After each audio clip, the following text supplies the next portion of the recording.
Hey, it's Michael, and I've got a question for you. If you could sit down to a meal with anyone, who would it be?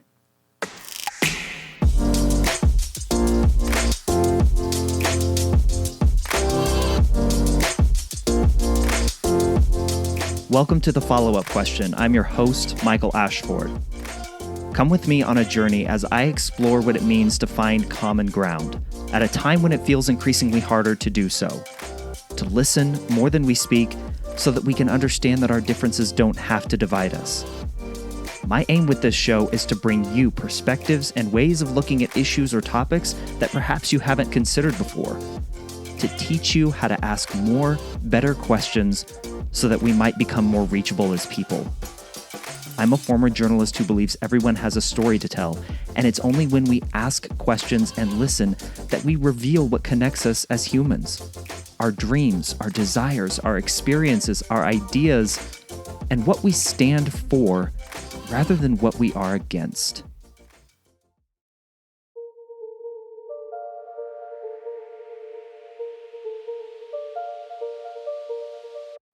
There is nothing like sharing a meal with someone, and I'm guessing you and I agree on this. Good company and good conversation over good food, there's just nothing like it. And I don't know about you, but for me, what makes those moments even better is actually cooking the meal myself. That moment when everyone sits down with their plate and takes the first bite, and provided you didn't burn the gravy or over-season the chicken, those first reactions to a meal I've made, they bring me such joy. Throughout history, the dinner table and the breaking of bread have been the setting for meaningful connections and conversations, including heated discussion and debate. Now, I'd be willing to bet your mind just went to the cliche of families at Thanksgiving here in the US having knockdown, drag-out arguments about politics while passing the stuffing and the cranberry sauce. But there's no denying the power of sharing a meal with someone else. It's intimate, it's vulnerable, it's perhaps even a little bit humbling depending on how the meal goes. So if food has this kind of effect, can it be a way to get more people to the table, so to speak, to discuss hot-button topics and issues with a less argumentative and judgmental undertone? This is a question my guest on this episode quite literally set out to answer. Justine Lee, the executive director of an organization called Living Room Conversations, as well as the co-creator of a series of events called Make America Dinner Again, believes that, getting people with divergent views and beliefs to sit down, share a meal with each other, that can be a way to cool the flames of polarization and get people talking. For Justine, putting together these dinners was a way to help her deal with, as she puts it, the discomfort of the ugliness of her own thoughts. I had to explore what that meant. These dinners, they're not a way to get people to agree. As I've said many times on this show and during my TEDx talk even, understanding does not have to equal agreement. But if that's true, then I had to ask Justine, what should be our takeaways from having uncomfortable conversations? So in doing a little bit of research about you, I found that you love to cook and you love food. And so I want to kick things off by asking you, what's your earliest memory of a meal or food? It has so much to do with the work that you do now that I thought that might be an appropriate place for us to start. Oh, that's such a great first question. I don't usually get that. I usually just get let's start talking about your work. So I really appreciate that. My earliest memory with food, such a good question. I mean, my parents are from Taiwan, and Taiwan has a really big emphasis on food in their culture. And so my mom's side of the family really loves cooking. And so my earliest memories are of noodle soups in particular, which is especially nice in the wintertime. There are several recipes that my mom learned from her mom, my grandmother. They're very simple. They're kind of just like your standard chicken noodle soups, but with a Taiwanese slant to them. And I think in the moment, I kind of just took my mom's home cooking for granted and just thought like, oh, this is what all food tastes like. But now looking back, I'm like, wow, actually, that was really special. And I really want to learn how to cook that. And I have. And so, yeah, I would say noodle soups are really big in my family. And was it your mom that taught you how to cook? My mom, I have aunts and uncles whenever I would visit Taiwan who would let me watch them in the kitchen and kind of watch and help mostly with like cutting and washing vegetables. And I think that a lot of the cooking I ended up learning on my own in college when I was forced to. And then once I realized like, oh, there's so much I can do here. Like there's so many fun recipes to learn, so many ingredients and produce and items to work with. I'd go home during break and ask my mom to teach me recipes that I'd remembered from childhood. So it was definitely a little of me just having a curiosity and wanting to eat good food and deciding like, well, the cheapest way to do that in college was just to learn how to cook. So, and then also, learning from my family. You and I are so similar in that when I went off to college, my mom was an amazing cook, is an amazing cook. My grandmother was, and I wanted those same meals in college. I couldn't just bebop over to my parents' house for those same meals. So I had to learn to cook myself. And now I love to cook. I'm teaching my kids how to cook. Cause you're right. Like those meals your mom makes, they never quite taste like you remember them. It's super interesting. What is your favorite? You said noodle soups. What's your favorite meal to cook? I'm digging in on the cooking thing here, but I have a goal for this. Yeah, no, I really, thanks for sharing a bit about yourself too. Cooking is just, it's so fun. Like there's so many, there are different aspects of it. It requires attention. You can get different people and family members and friends involved. You make like the kitchen ends up smelling really great. So just a lot of your senses are active. I would say that my favorite meal to cook, there are many meals that I enjoy cooking. Recently I've been finding myself really enjoying making breakfast. Oh yeah. Just because because I enjoy cooking so much. And now that I'm home for the holidays, I actually have more people to cook for. So these past few mornings, I've been making breakfast for my parents. And that's been fun because I'm used to just cooking for myself. But to be able to have like, okay, I have to make 3 of the same thing. I have to do 3 eggs, 3 hash browns, it's a little bit of a challenge, but it's fun. And I don't know, there isn't just like one thing in particular I enjoy cooking. I really like making sauces, like pasta sauces. So I do a lot of that. And that's my answer, I guess. It's just, I also find cooking with friends and family, just, as a team, really fun. I told my wife recently that one of the things I love the most about cooking is seeing the people that you cook the meal for, seeing their reaction to it, seeing them enjoy the meal. Justine, as we kind of get a little bit deeper into this now, what is it about, in your mind, food that brings us together and has the ability to unite us in such a unique way that I would feel that kind of sense of pride or joy out of sharing a meal, breaking bread with someone? What is it that you see food's ability to bring us together like that? Why is that? Yeah, I think that it has a lot to do with the fact that food is sustenance, that it is something that we all need to survive, and that it fills us up. And food sort of has, at least in my experience, it's really hard to share a meal with someone, especially if you all are present and enjoy eating, and to feel any sense of like animosity towards them, right? Like, I think it's a time when people are, I think that food can act as a really strong conduit, I think, for conversation, for connecting, for being present. I just think that a lot of food, like good food tastes good. It warms our bodies. It fills us up. It's nutrition. It's just a lot of goodness, right? And it's something that we have to, for the most part, if we are lucky, we are able to have 3 meals a day. And if we're even luckier, we're able to share one or more of those meals with loved ones. And so I think that I just think that food is a tether. It's an anchor it's a reminder of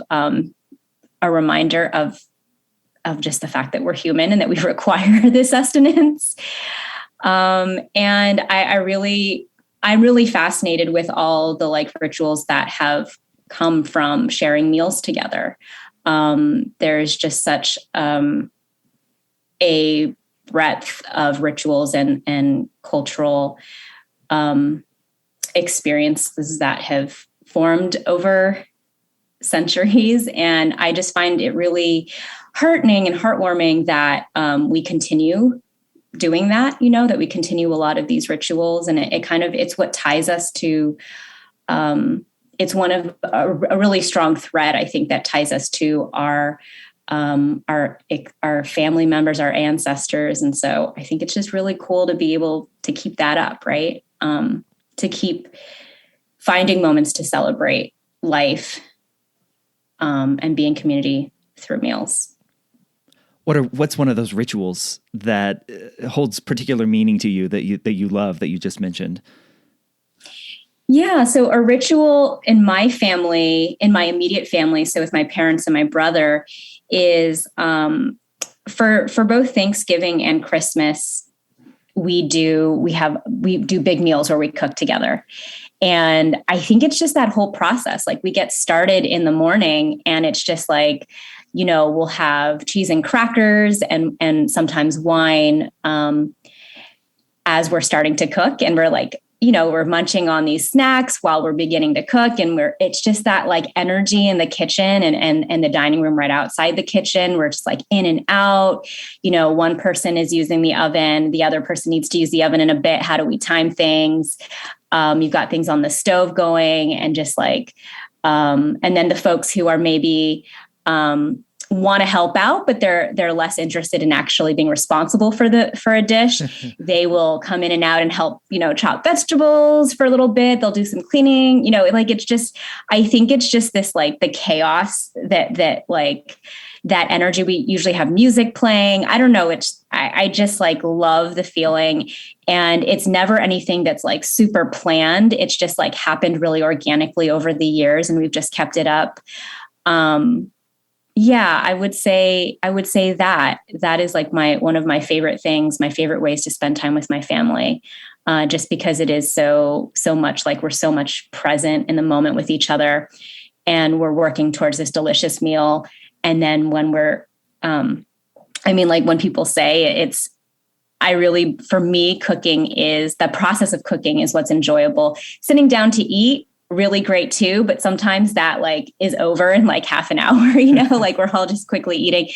So when I think about food, I really think more about the process of cooking with family rather than just like the taste or the sitting down. Yeah.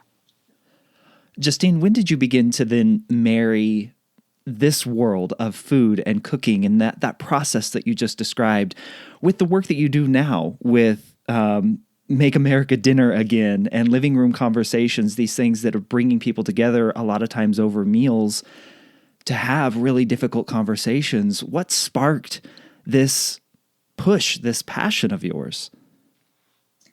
Yeah, good question. So in 2016, I was feeling pretty distraught by the outcome of the presidential election. I was feeling I felt a bit helpless, powerless in the moment. But then very quickly switched to, well, what can I do about this? I think I'm a natural problem solver. I sort of orient myself towards if something is bothering me in my life where I think it can be improved, I start thinking about how I can solve it for better or worse. And so for me, it was, well, I don't understand how half the country could have voted for Trump, but they did. There was a reason behind that. Rather than relying on media's portrayal of these folks, which I felt to be one-dimensional, I had a curiosity to really better understand the people who voted for him, what shaped their decision, who they are outside of their political ideologies. And so I reached out to my friend Shreya, and so the dinner idea really came because I had recently been hosting a lot of dinners, actually, among friends to talk about meaningful topics. Like the most recent one I had prior to our first Make America Dinner Again was a group of friends got together and we talked about death and how we think about death, what the challenges are, all of that. And so it was just a really beautiful conversation. And seeing the success of that, I thought, well, food, like I was saying earlier, can just be a really great a format and, conduit for conversation. It sort of it can ease people's nerves. You're enjoying a meal together. People need to eat. It's also very hard for people to say no to a free meal. So I was thinking, okay, people might need an incentive here. So, to talk about what just happened with the election, how do we get them to the table? And I thought, okay, well, let's start with food. It just clicked. I reached out to my friend Shreya, and she had been a wedding planner for 5+ years and was just a very thoughtful person in gathering. And so she said yes, and we got to planning our first dinner. That's how it got started. Yeah. I read in an article, I believe in the LA Times, that feeling of discomfort about your own thoughts and pushing into the why behind those thoughts. I want to read you a quote that you had in that. It said, "I had this moment of realizing I don't want to be caught in these feelings of anger and distrust or close to distrust. I don't know if I would call it hatred, but it was in that realm." That moment of self-awareness, Justine. Mm-hmm. How do we get there more? If from your view, like, how do we have that moment of clarity, of self-awareness that, oh my goodness, I have these thoughts. I need to explore them and why they're coming out rather than leaning into them. From your viewpoint, how in the world do we do that? Such a good question. I think for everyone, it's going to be a little different. It's going to look a little different. For me, it was reading the news and realizing that every time I read a perspective that I disagreed with strongly, I just could feel the discomfort and the sort of anger and the build up inside me. And I was reading the news every day, several times a day, and so I was finding myself in those feelings a majority of the time. And I didn't like that, it just wasn't healthy. I don't think for like mental sharpness. And like, I think that, it did start as it was a bit selfishly motivated in that I was like, I don't want to feel this anymore for my own sake. Right. And I was hearing from my other friends who were telling me similar things. Like we would send each other our responses to articles or to tweet threads, and there was a lot of just like, can't believe this is happening. This is so messed up. And I mean, it still happens sometimes, right? Like, I think that it is healthy to air out when you're feeling frustrated by what's going on in the world, because it is important. I do still see the value in anger and frustration because I do believe that it helps people understand what they care about and begin to take some action. I do want to still take action to make change and, make change in the ways that I believe are healthiest and safest and prosperous for most people. But I also feel like as I'm doing that, like concurrently, I can also use that energy to better understand people who see a different world and not even so different, but slightly different or different enough that there is some tension, right? I think it's just taking that moment to take a step back. When you read something or you hear about something that makes you upset, exploring a little why that might be. And do you feel like, I would ask myself, do I feel like I have the whole story here? Or am I just getting a one-dimensional caricature of a person, a point of view? I think that's what really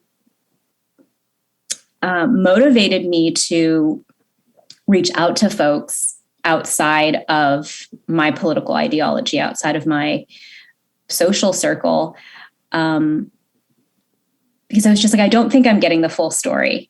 I'm getting one quote from one person who I don't know at all. And then I'm then attaching that, select anecdote to an entire group of people. And I think that that's really, it's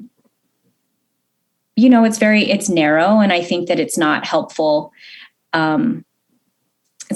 So, yeah, I think it's just taking that step back and asking oneself, like, do I have the full story? Is there a way I can get a more full story? Is there anyone in my life that can help me better understand this issue or this perspective on this issue? And, if you're starting from that place and you're starting from a place of curiosity, I think it's also important, like you said, for people to know what they're kind of like being more self-aware. So knowing what your boundaries are too, knowing what you're capable of. I knew at that time in 2016 that I had the energy to explore this. I had the excitement and the enthusiasm and the time. Not everyone has that. So, I think it's also asking yourself, what do I have time to do here? How can I approach this? Yeah. How did that first dinner event go? It went surprisingly well. And I say it was a surprise because Tria and I didn't have any prior facilitation training or experience. We were really going into this leaning heavily on our instincts. And we did a fair amount of reading and we talked to a couple of facilitators, experienced facilitators.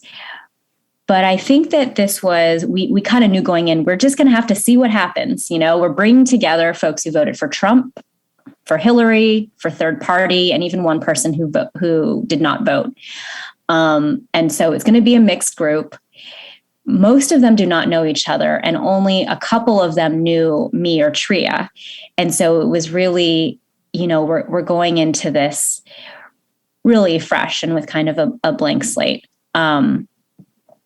And I think that we were lucky that many of our instincts were right on, and that we wanted to start the group off with just, introductions, getting to know you, questions and prompts. So we had some fun getting to know you activities. And then we also made sure we had a lot of appetizers, and we had pizza on the table. We had, pizza, vegetarian options. And it was just like,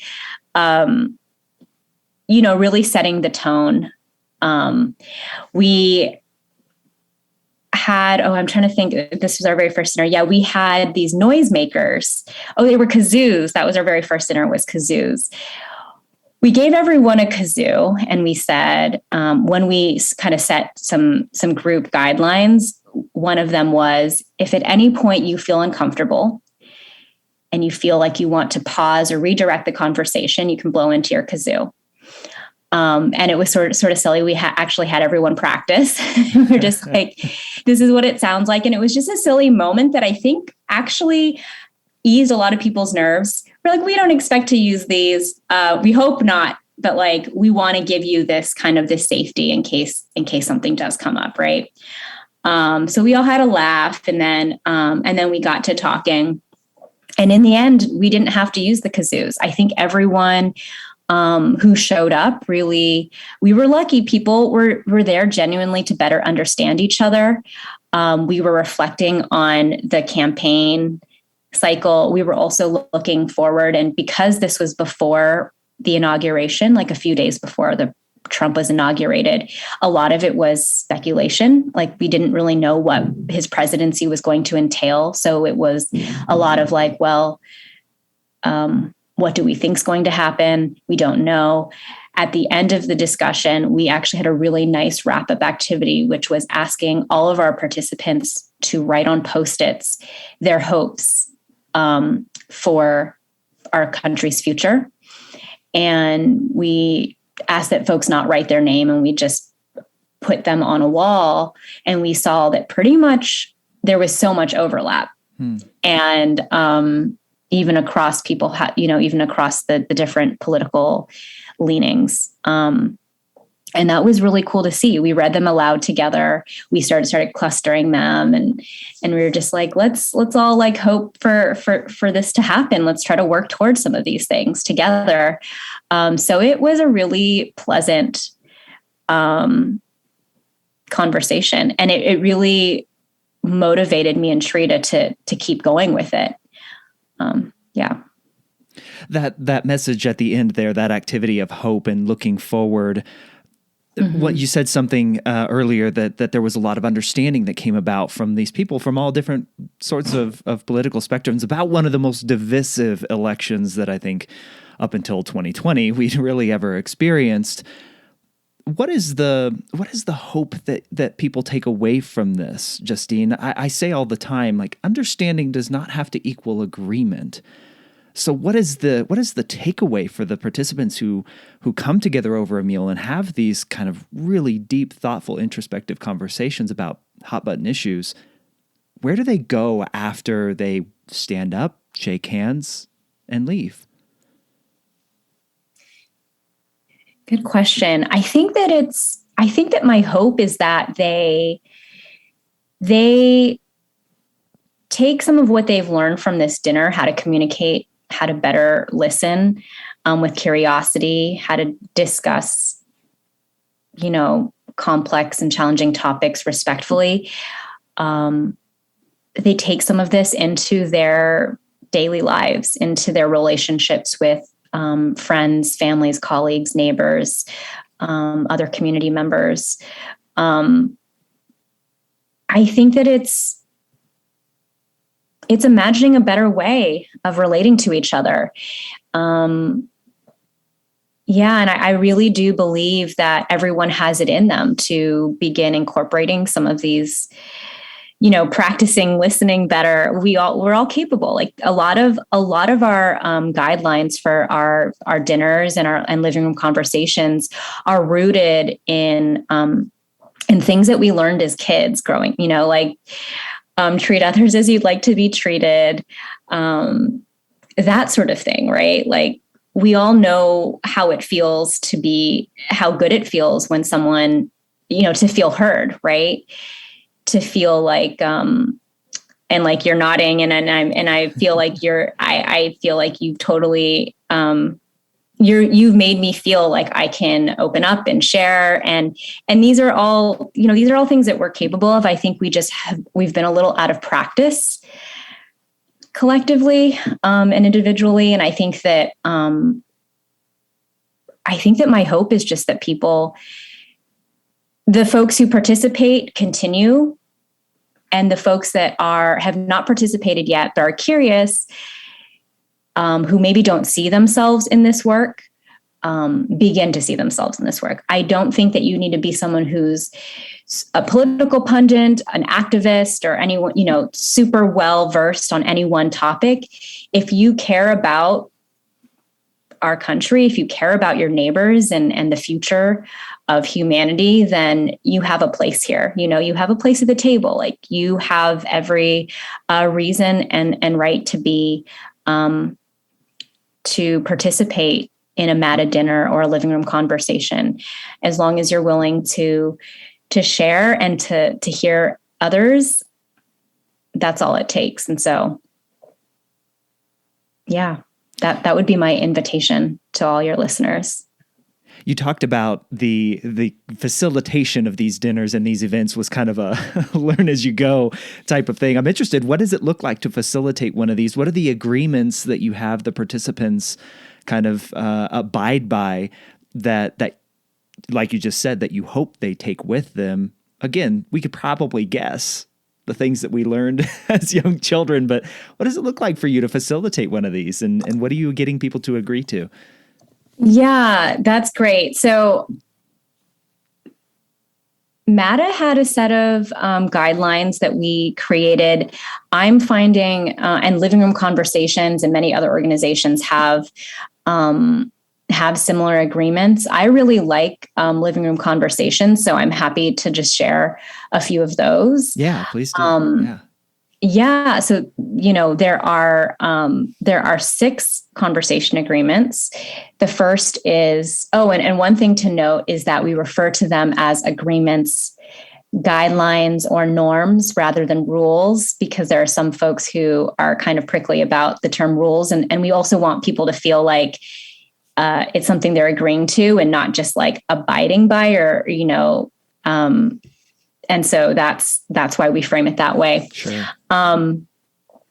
So the first conversation agreement is be curious and listen to understand. Conversation is as much about listening as it is about talking. You might enjoy exploring how others' experiences have shaped their values and perspectives.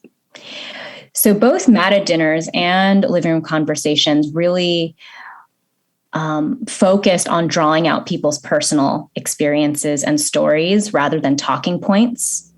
So we didn't have anyone doing any reading or homework ahead of time. It was like, we want to better understand what in your life shaped your view on this topic, right? And so, we believe that hearing people's personal stories and how it ties to their views is a better way to humanize folks, and then to kind of empathize and be able to hear more about what their opinion actually is. If you start from a place of opinion and talking point and don't get that personal context, you kind of just see that person as a data point or more one-dimensional. So, and there's so much nuance there, right? There's so much nuance and lived experience. And I assume you're also encouraging I statements. I feel this way, or I experience this, so that it's not a pointing the finger at, well, you believe this, you think this, making the assumption. Am I correct in that? I'm even, that question is kind of an assumption. You are correct. Yes, you are correct in that. We really encourage people to make I statements to avoid making generalizations about any one group. So like you said, if you are going to speak about another group, you might say something like, in my experience, I've observed this. What it's doing is it's acknowledging that not everyone's experience is the same, right, and that you can only really speak from your own. And it also shows that you're open to hearing from people who have had other experience. If you say, this is what I've experienced, but I'd love to hear what your experience has been. I love that. Yeah. And then I think our second agreement is to show respect and suspend judgment. And I know that's one of the more challenging ones for folks. Suspending judgment is tough when you are in a group with people who have different views than you, have different values in some cases. But I think that and a lot of these tactics, like we were just talking about, which is using I statements, avoiding generalizing, that can help with with suspending judgment. I also think another great tip in conversation is sharing back what you're hearing, especially if you're hearing something that makes you uncomfortable or you disagree with, to give yourself that assignment or exercise of like, what am I hearing? How would I summarize this? And in doing that, you have to process, and you have to listen first, process, and then articulate what you're hearing. And then you get, what you do is then give the person that you're speaking with a chance to correct or agree with what you've heard from them. I really appreciate that, because processing and then articulating what you hear back takes time. So you are not then so quick to, rather than coming up with an argument, you are pausing to better understand, right? So we encourage that. Like a forced pause. I love that. A forced pause. Yeah, basically. And then, the other agreements are note any common ground as well as any differences. So appreciating both, be authentic and welcome that from others, be purposeful and to the point, own and guide the conversation. That point of be concise or be purposeful. Why is that important to not go on long flowing tangents where you give like, why is being concise and very direct such an important part of this process? Yeah. And this is one that I struggle with. I find myself sometimes telling stories in a long-winded way. But I think that it keeps being purposeful and to the point, I think, is a way to respect people's time and energy. It's also a way to, I think it's a reminder that the emphasis should be on listening rather than speaking. And I think that there are another thing that we encourage at the start of our conversations is there's this tip. It's like step up, step back, I believe. I don't know if you've heard this before. Mm-mm. But it asks people to reflect on what kind of conversationalist they are, how they tend to be in social gatherings. So if you're someone who tends to dominate conversation, being aware of that and stepping back and giving others the space to speak when you notice that you might be kind of leaning into those tendencies. And then if you're someone who tends to be more shy or quiet in conversations, challenging yourself to speak up. So we do ask folks to kind of check in with themselves briefly before we start a conversation. Yeah. I read somewhere else, Justine, that you ask participants, and I don't know if you still do this, because this article that I was reading was several years old now, that you ask people to practice something called radical empathy, where after they've had these one-on-one conversations with each other, they then stand in front of the group and explain the person who may have very different feelings from their own, explain their position using I statements, as if it were that person to tell someone else's story in the first person. That's right. Where did that's got to be so stinking uncomfortable for people. But B, like, where did that idea come from? Because the ability to place yourself in the shoes of someone else is kind of the cliche.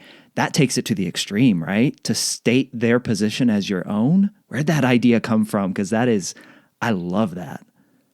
I love it too. It's borrowed from Narrative 4. They are an amazing organization that we partnered with on a number of our dinners.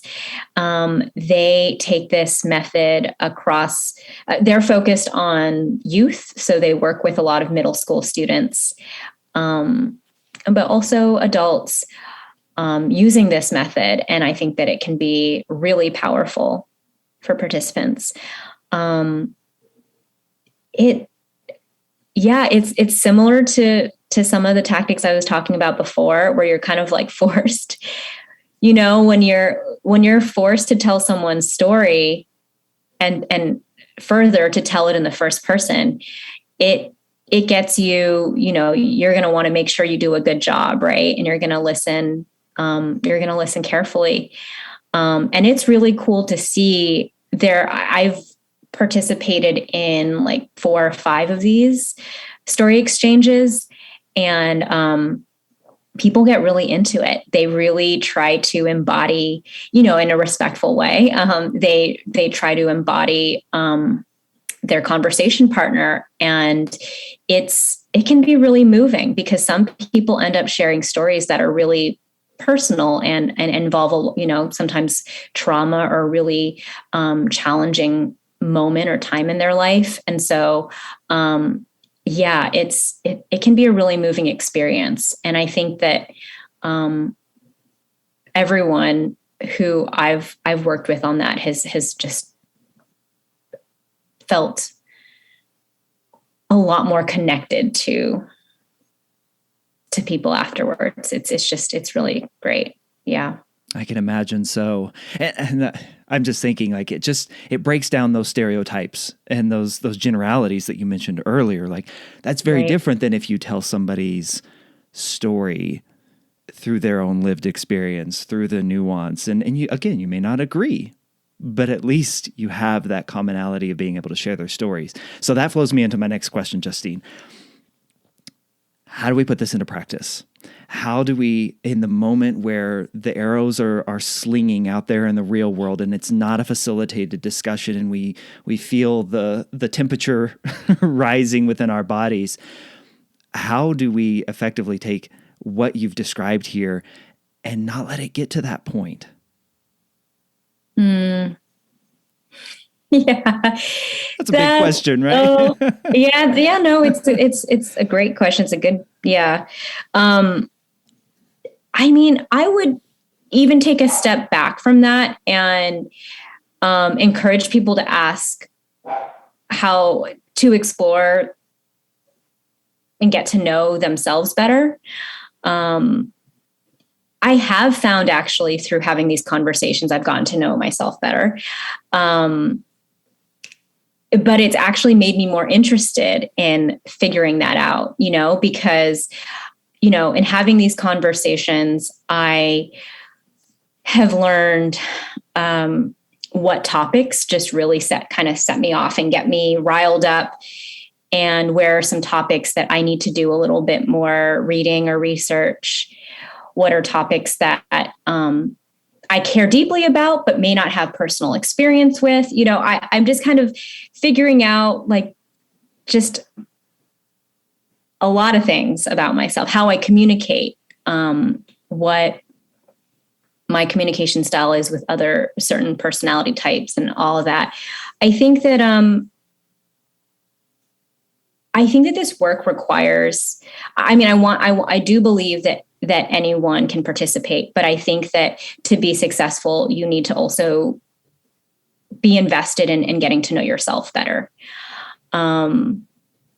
And those things, getting to know yourself better and getting to know others, can happen concurrently, and they can feed into each other.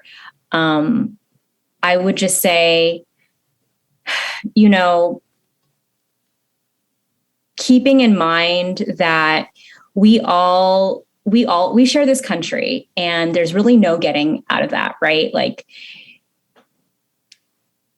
do we want to, and I think most of us want a better life for our loved ones. We want a better future.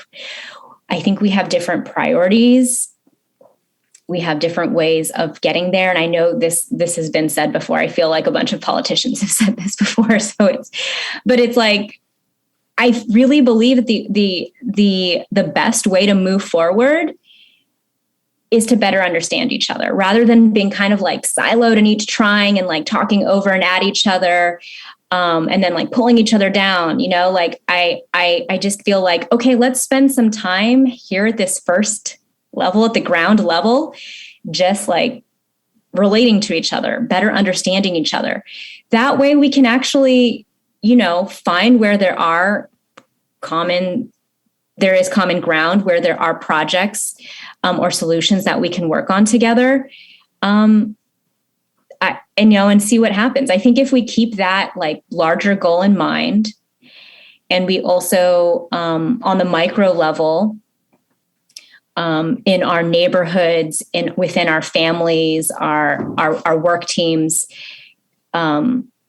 aspire for that same kind of like mutual respect and understanding, I think we can. Yeah, I think that we can do this. I think that we're all capable, and I think that we can, start small, start with one conversation with one friend or family member or colleague, choose a topic or choose just one question and explore it together and see how that feels. And then imagine how you might have that same conversation with someone who views the world even more differently. I would say start with what feels comfortable, and then start breaking outside that comfort zone over time. Yeah. So we've been talking a lot about Make America Dinner Again. You're the executive director of Living Room Conversations, which we've kind of sprinkled that name in here a few times in the conversation. How did that come about? What is the work that you do now with Living Room Conversations? Yeah. So with Living Room Conversations, the communities that we work with are interested in building connections and talking through complex and challenging topics. But it's not just focused on political differences. It's a bit more broad than that. So we have resources and training for folks who want to host and organize these conversations. It's really about developing those skills and bringing this our conversation model into communities. So we work with faith groups, libraries, higher ed, youth, campuses to bring this practice to life. And I'd say one thing that we're most excited about in 2022 is leaning into the theme of belonging. So we found that a lot of folks, individuals, but also organizations have reached out to us, and they're like, people, especially I'm thinking of workplaces, like teams in the context of a workplace, really wanting to realizing that people want to bring more of themselves to their work. It almost is impossible not to, because of just how, the pandemic has unfolded, in that we're working remotely. So people are calling in from home, or a lot of the stresses from the pandemic and from, racial strife and reckoning are really blending and bleeding into every part of our lives, right? So I think that we're hearing people want to talk about these things, but they don't know how to approach it because they've never really had to do this before in the workplace or with this group they're meeting with regularly. And so they're leaning on us for some of these ideas on how we start these conversations. So we help a lot with that. And belonging seems to be a theme that just keeps coming up. It's just a real foundational starting point for even more rich and nuanced conversations. So how do we first, as a group, define what belonging is, what that looks like, and then start digging into the different ways that people feel they might belong, whether it's, or what are the different types of belonging. So it's not, I think that we a lot of times think of belonging as in terms of like through the DEI lens. So like diversity, equity, inclusion, as it has to do with race. and gender and so forth. But there are a lot of ways, a lot of parts of ourselves that we bring to the world and to our work. And belonging seems to be a really good umbrella to encapsulate that. So I wrote down belonging as the foundation for rich, nuanced conversation, and that kind of gives me goosebumps. So that's probably going to be the title of this episode. That was so good. So good, Justine. I loved that. You mentioned the pandemic. How has the work that you have done, how has that been? I assume, well, I'll just ask the question. How has that been? How has the pandemic affected the work that you all are doing? What changes have you had to deal with? I'm assuming we can guess, but what have you had to deal with? Yeah. So in 2020, MATA, we essentially at the peak of Make America Dinner Again, we had chapters in 12 cities, which was excellent.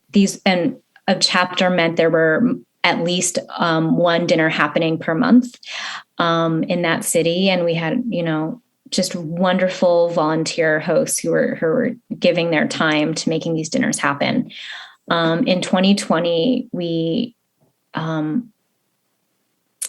had to basically shift all our gatherings to video gatherings, and living room conversations. It was similar. They were no longer encouraging in-person meetings. They were pointing people to video. So what happened with MATA, at least, is we had, even before the pandemic, already created a Facebook discussion group that was quite lively. And so a lot of it was text-based conversations happening on the threads, but we would also sometimes break off into video chats as well. So we pretty much just redirected folks to that Facebook discussion group. And it's close to 1,000 people right now across the country, across political ideologies and all sorts of interests and backgrounds. And then with living room conversations, there was a shift to video. So we were encouraging people to use Zoom, and also this new video platform called Chasm, Kazm, which is really great because you can actually see and follow along with the conversation guide on the right-hand side as you're having the conversation. So we shifted online. I mean, what it made things interesting for people who, one of the advantages, I guess I'll say, is that you can hear from and meet people in different geographic locations. It really expands the perspectives that you can hear from in face-to-face, right? Or as close to face-to-face as you can, which is by video. And we were finding that a lot of people wanted to stay connected. So even groups that were previously meeting in person were shifting online using the living room conversations model and keeping that up on, in some cases, a weekly and in other cases, monthly basis. Yeah. Is there still a food element? Do you still have them say, like, have something to eat while you're there? Or is that kind of do as you please? I know, we haven't been, we've definitely had conversations around mealtime. But we have also found that because we're usually meeting with people across different time zones, that it can be challenging to find a time that works for everyone. Usually we'll just say, like, bring your favorite beverage, and that's a nice way to kind of keep people feeling like there's still this, like, convivial, like, element to it. So, yeah. Love that. Justine, what's a question that you wish you were asked more? You have such great questions. I guess a question that I wished I was asked more is, a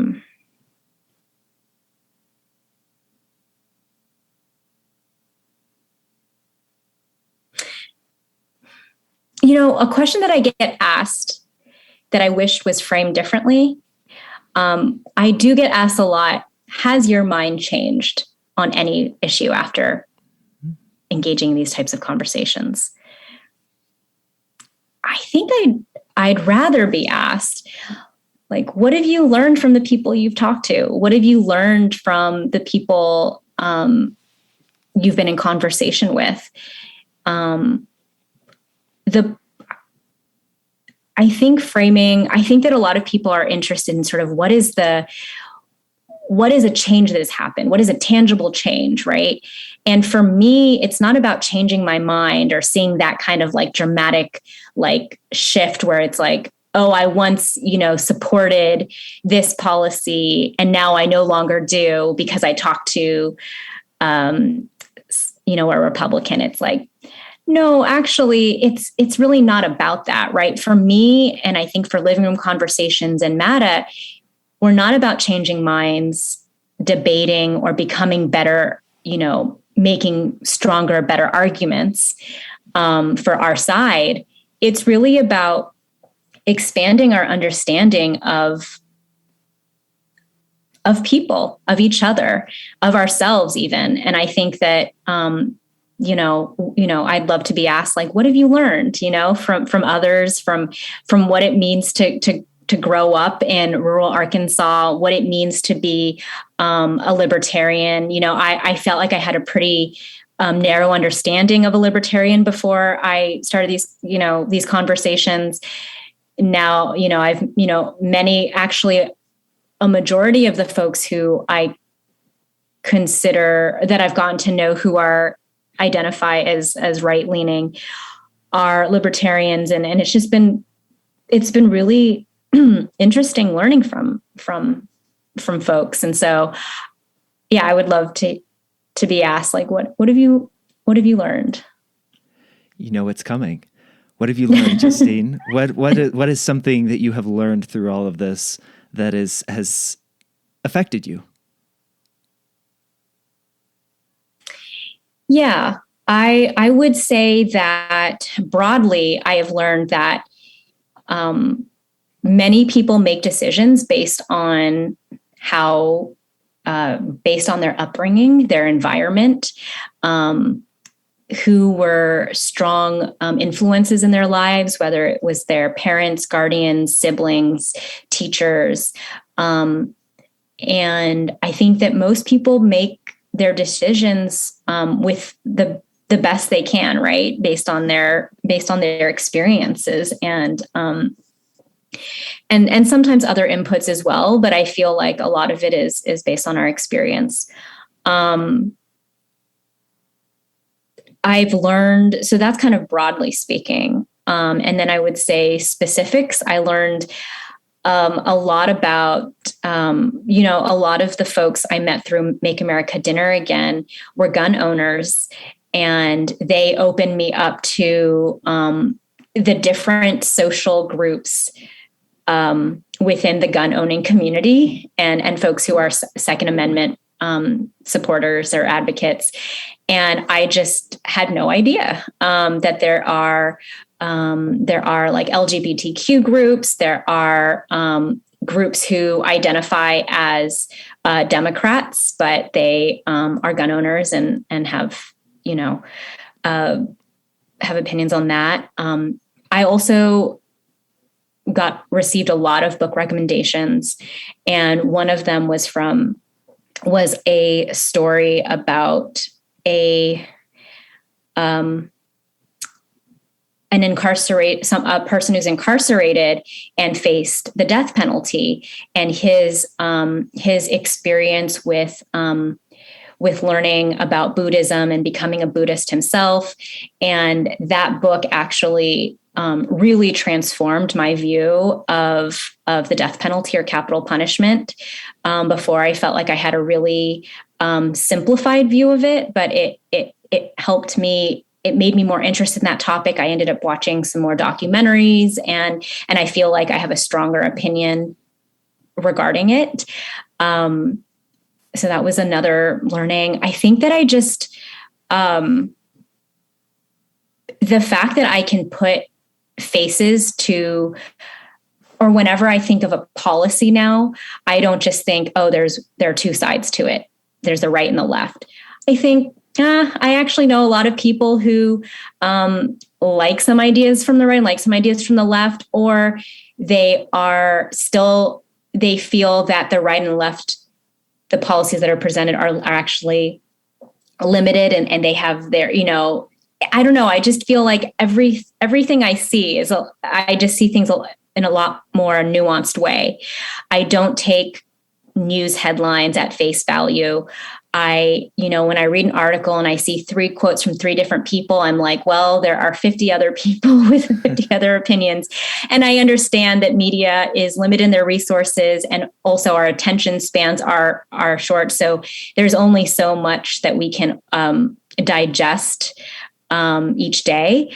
But I think that after MATA, I've just learned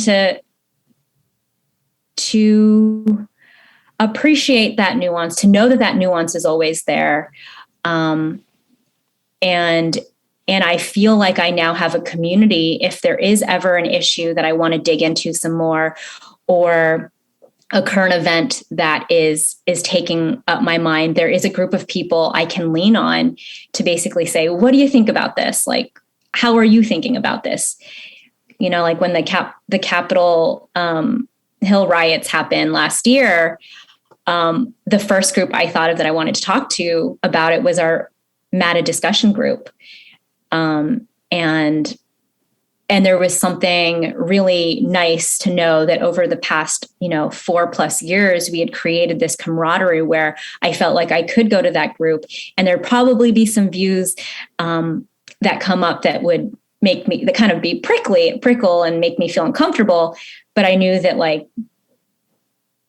that the group would be willing to hear what I had to say too. So I've learned a lot. It's been a really transformative experience. It's beautiful stuff, Justine. Love it. How can people connect, follow along with your work? I will certainly link to the conversation agreements in the show notes, but where can people go to follow along with the work that you do? Sure. I would say livingroomconversations.org is our website. And that's where you can find our resources, including conversation guides on hundreds of topics, from immigration to race and ethnicity, but also really foundational topics like trust and communicating with care, and even some more evergreen topics or not evergreen, but not as polarizing topics. We have a guide on technology and relationships. We also have a guide on food. So of course, I would check out the topics page. And if you're interested in joining a cross-partisan discussion group, where we throw out prompts on a near daily basis, I would check out the Make America Dinner Again discussion group on Facebook. Wonderful. Yeah. I will link those up so people have one-click access to it.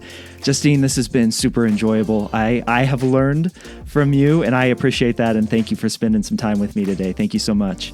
Thank you so much for having me, Michael. Take care. So many thanks to Justine for sharing her story and her experience and wisdom on the show this week. Please do me and Justine a huge favor. Share this episode with someone you know who might find some value in listening to today's conversation. Share this episode with your network. Help me spread the good word about just how important it is to ask more questions so that we can better understand each other and our experiences. And if you like the conversations with the incredible guests like Justine Lee, please be sure to subscribe so that you never miss an episode. If you ever want to get in touch with me, you can always email me at michael@thefollowupquestion.com, or you can go to michaelashford.com and reach out there. I'll catch you on the next episode of The Follow-Up Question. And until then, as always, keep asking questions.